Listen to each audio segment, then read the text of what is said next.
नमस्कार साथियों, आज हम देखेंगे वार्षिक परीक्षा 2022-23 विषय रसायन शास्त्र कक्षा 11वीं का, जो कि 70 नंबर का होता है।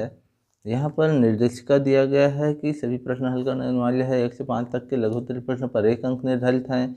6 से 10 तक के लघु उत्तरीय प्रश्न पर 2 अंक निर्धारित हैं और 11 से 20 तक के लघु उत्तरीय प्रश्न हैं जिन पर 3 अंक निर्धारित है।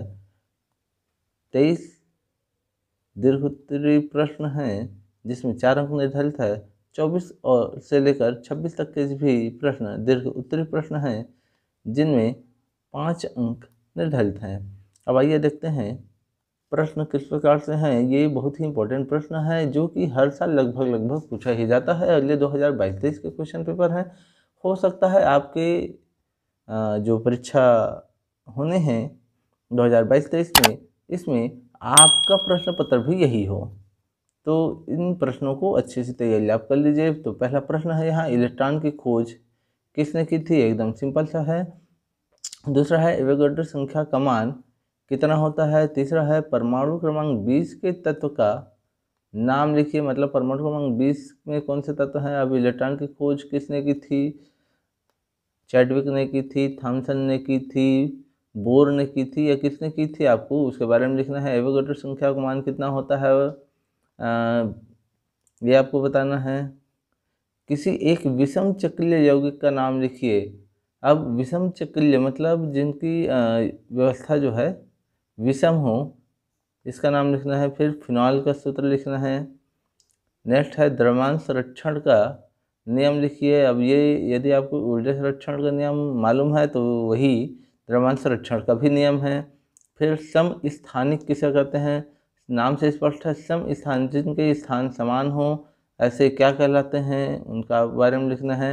ऊर्ध्वपातन से आप क्या समझते हैं? मतलब उच्च से पतन होने वाला, ऐसे आप क्या समझते हैं? फिर आदर्श गैस किसे कहते हैं? ये हमने अपने क्लास में फिजिक्स में भी बताया था। ये सेम क्वेश्चन है, आदर्श गैस किसे कहते हैं, और इसका सूत्र भी लिखिए। फिर अपरूपता से आप क्या समझते हैं? ये आप लगभग 6वीं क्लास से पढ़ते आ रहे हो, अपरूपता क्या है। नेक्स्ट है, फ्रीडल क्राफ्ट अभिक्रिया को समीकरण देकर समझाइए। मतलब फ्रीडल क्राफ्ट जो अभिक्रिया है ये किन किन रासायनिक तत्वों के संयोग या विस्फोट से बनता है, ये प्रक्रिया में क्या होता है, उसके बारे में आपको रासायनिक समीकरण दे करके उसको समझाना है। फिर जल प्रदूषण से आप क्या समझते हैं? इसके दुष्प्रभाव को समझाइए। तो आप जो है जल प्रदूषण आप अपने शब्दों में लिख सकते हैं कि किस प्रकार से जल को प्रदूषित किया जा रहा है और इससे जन जीवन पर या आम जनता पर क्या नुकसान होगा, क्या दुष्प्रभाव पड़ेगा। नेक्स्ट है, प्लास्टर ऑफ पेरिस क्या है? सूत्र एवं उपयोग लिखिए। ये भी 12th के प्रश्न में भी आया था, प्लास्टर ऑफ पेरिस क्या होता है। सॉरी 10th में भी आया था ये, और इसका सूत्र भी आया था 10th में। नेक्स्ट है, मानक hydrogen electrode SHE standard hydrogen electrode का नामांकित चित्र बनाइए। तो आपको मानक हाइड्रोजन इलेक्ट्रोड का क्या बनाना है? नामांकित चित्र बनाना है। नेक्स्ट है, अम्ल क्षार की किसी सिद्धांत को समझाइए। तो अम्ल क्षार के आप लोगों ने बहुत सारे सिद्धांत पढ़े हैं जिसमें लुईस का अम्ल क्षार भी है, और अलग अलग जो हमारे रसायनज्ञ हैं उन्होंने भी अलग अलग अपने हिसाब से हाइड्रोजन देने लेने वाले सिस्टम में या आयन बनाने वाला, इस प्रकार से 2-3 अलग अलग रसायनज्ञों ने अम्ल क्षार की अलग अलग परिभाषाएं दी है, तो उसके सिद्धांत को आपको यहाँ बतलाना है। नेक्स्ट है, CP एवं CB में संबंध स्थापित कीजिए या सिद्ध कीजिए कि CP बराबर क्या होता है? CB = R होता है। आपको ये संबंध को स्थापित करना है या बताना है कि यही बराबर होता है। नेक्स्ट है, बॉयल का नियम लिखिए एवं सूत्र लिखिए, तथा या अथवा में आपको दे दिया है चार्ल्स का नियम एवं सूत्र लिखिए। तो आप चाहे बॉयल का नियम और सूत्र लिखिए या चार्ल्स का नियम और सूत्र लिखिए। नेक्स्ट क्वेश्चन है, सिग्मा एवं पाई बंध में अंतर लिखिए। तो सिग्मा बंध कब कब की स्थिति में बनता है ये आपको बताना है, और पाई बंध कब कब की स्थिति में बनता है। इसके बाद नेक्स्ट क्वेश्चन है, मेंडलीफ के आवर्त सारणी के दोषों की विवेचना कीजिए। तो मेंडलीफ ने एक आवर्त सारणी दिया है, उनके दोषों की आपको क्या करना है, विवेचना करना है, मतलब उनमें कौन सा दोष था और किस वजह से था। उसके बाद नेक्स्ट क्वेश्चन है पाउली का अपवर्जन सिद्धांत क्या है। तो पाउली ने कौन सा अपवर्जन सिद्धांत दिया है, ये आपको बताना है। नेक्स्ट है पोटेशियम परमैंगनेट में मैग्नीज की ऑक्सीकरण संख्या ज्ञात कीजिए। मतलब इस जो विलियन है, इस विलियम में मैग्नीज की ऑक्सीकरण संख्या कितनी है, ये आपको बताना है। नेक्स्ट है कठोर एवं मृदु जल से आप क्या समझते हैं, ये भी 9वीं 10वीं में आपने पढ़ा है। तो 9वीं 10वीं का ही प्रश्न है, कठोर एवं मृदु जल। फिर कठोरता के कारण एवं प्रकार लिखिए, मतलब जो जल है वो कठोर क्यों हो गया, उसका कारण आपको बताना है और इनकी कठोरता के अलग अलग प्रकार भी बताने हैं।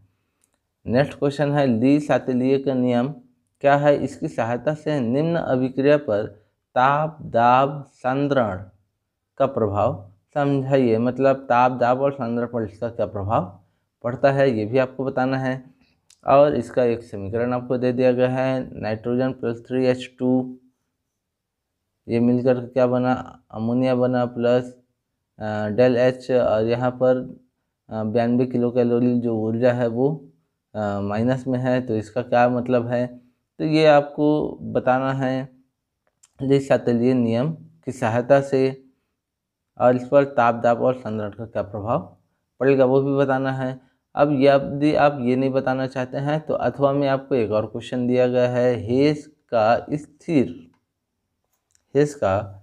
हेस के स्थिर ऊष्मा संकलन का नियम एवं उपयोग लिखिए। यदि आप ये नहीं बताना चाहते हैं तो इसके अथवा में हेस के स्थिर ऊष्मा संकलन का नियम एवं उपयोग आप बता सकते हैं। और नेक्स्ट क्वेश्चन है आयनन ऊर्जा या आयनन विभव क्या है, इसको प्रभावित करने वाले कारकों को विस्तार पूर्वक समझाइए। तो आयनन ऊर्जा क्या होता है, इसको कौन कौन से कारक जो है प्रभावित करना है, इसके आपको विस्तार से समझाना है। और यदि यह नहीं बनाना चाहते हैं तो यहाँ भी अथवा करके एक ऑप्शन आपको दिया गया है। तो अथवा में जो ऑप्शन है वो क्या है, ऑप्शन है इलेक्ट्रॉन लब्धि या एंथैल्पी बंधुता क्या है, इसको प्रभावित करने वाले कारकों को समझाइए। तो दोनों में से आपको एक बताना है, एंथैल्पी क्या है और उसको प्रभावित करने वाले कारकों को। और सेकंड लास्ट क्वेश्चन है मीथेन बनाने की प्रयोगशाला विधि का वर्णन चित्र बनाकर एवं आवश्यक समीकरण देकर कीजिए। तो आपको मीथेन बनाने की प्रयोगशाला विधि का वर्णन करना है, चित्र बनाना है, उसके बाद उसका समीकरण भी देना है और कैसे बनाया जाता है उसकी विधि लिखनी है। और यदि आप ये नहीं करना चाहते हैं तो अथवा में क्वेश्चन है मीथेन की जगह एसिटिलीन बनाने की प्रयोगशाला विधि का आपको वर्णन चित्र बनाकर एवं आवश्यक समीकरण लिख करके करना है। तो मीथेन का आपको सूत्र मालूम होगा, CH4 होता है, और एसिटिलीन का क्या होता है, CH2COOH, इसका भी आप बना सकते हैं। और लास्ट क्वेश्चन है यहाँ संकरण क्या है, sp3 संकरण का उदाहरण देकर समझाइए तथा बंध कोण ज्यामितीय आकृति भी लिखिए। मतलब इनके मध्य में कितने सिग्मा बंध है, कितने पाई बंध है, ये बताना है। और इसकी ज्यामितीय आकृति मतलब इसका चित्र बना के बताना है कि ये कैसे बनेगा, त्रिकोणीय बनेगा, चतुष्फलकीय बनेगा, पंचकोणीय बनेगा या द्विपिरामिडीय बनेगा, किस प्रकार की इसकी ज्यामितीय आकृति बनेगी ये बताना है। और यदि आप ये नहीं करना चाहते तो अथवा में एक और क्वेश्चन है क्वांटम संख्या क्या है, इसके प्रकारों का वर्णन विस्तार पूर्वक कीजिए। तो इसके प्रकार को आपको बताना है विस्तार पूर्वक। क्वांटम संख्या N, S, M, L जो आपका मुख्य क्वांटम संख्या, द्विघांसी क्वांटम संख्या, चक्रण क्वांटम संख्या और चुंबकीय क्वांटम संख्या है, उसके बारे में आपको यहाँ पर बतलाना है। यदि ये क्वेश्चन आपको समझ में आ गया है और इसका आंसर आपको चाहिए तो 100 लाइक और 100 कमेंट्स पर हम इसके आंसर भी आपको बताएंगे। तब तक के लिए धन्यवाद। नेक्स्ट हम फिजिक्स के यहाँ क्वेश्चन शो करेंगे। धन्यवाद।